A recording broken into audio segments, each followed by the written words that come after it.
ஆனால் ஒன்றை மட்டும் கூறிக்கொள்ள ஆசைப்படுகிறேன். உள்ளாட்சி தேர்தலுக்காக நாடு தயாராகி வருவதை பார்த்து இடிதாங்கிக்கு இருப்பு கொள்ளவில்லை என்பதை மகிழ்ச்சியுடன் உங்களிடம் கூறிக்கொள்ளுகிறேன்.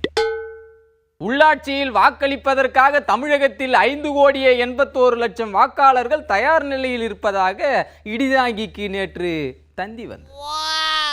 அந்த வாக்காளர் பட்டியலில் முதல் நபராக இந்த இடிதாங்கித்தான் இருக்கின்றான் என்பதை நீங்கள் மறந்துவிட வேண்டாம், மறந்தும் இருந்து விட வேண்டாம் என்று அழுத்தி சொல்லிவிடுகிறேன்.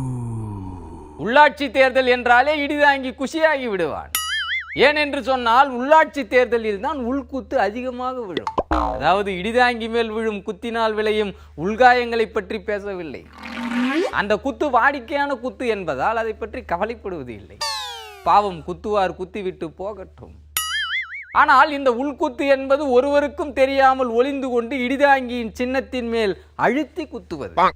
ஆக உள்ளாட்சி தேர்தலில் உள்குத்து அதிகமாக இருக்கும் என்றால் வெளியாட்சி தேர்தலில் வெளிக்குத்து இருக்குமா என்று கேட்கலாம்.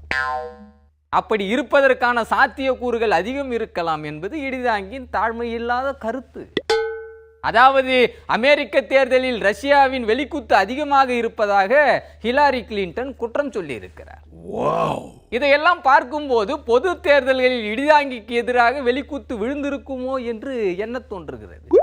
ஏனென்று சொன்னால் பொது தேர்தல்களில் இடிதாங்கியின் வெற்றி ஊர்ஜிதமான போது கூட இறுதியில் ஊத்தி கொண்டது என்று சொன்னால் ஏதோ ஒரு வெளிக்குத்து விழுந்திருக்கிறதோ என்று எண்ண தோன்றுகிறது. ஆக இடிதாங்கிக்கு எதிராக எப்படி வெளிக்குத்து நடந்ததோ அதை போல டொனால்ட் ட்ரம்புக்கு ஆதரவாக ரஷ்யா ட்ரம்பட் வாசிப்பதாக ஹிலாரி சொல்லியிருக்கிறார்.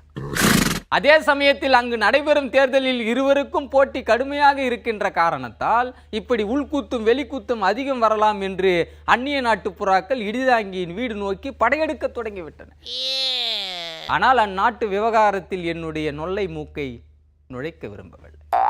இங்கு உள்ளாட்சி தேர்தல் நடக்க இருக்கும் இந்த நேரத்தில் வாஷிங்டன் பற்றி கவலைப்பட்டால் என்னுடைய வாஷிங் மிஷினில் அழுக்கு சேர்ந்துவிடும் என்பதை அறிவேன்.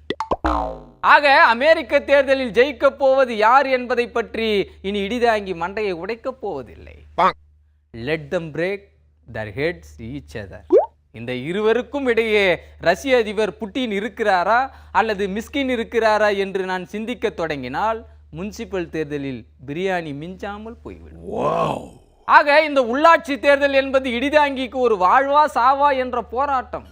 இதில் ஜெயித்தால் மேயர், இல்லை என்றால் மறுபடியும் உங்களின் மனம் கவர்ந்த நேயர் என்ற உண்மையை கூறி உங்கள் எல்லோரையும் எச்சரித்து விடைபெறுகிறேன். நன்றி, வணக்கம்.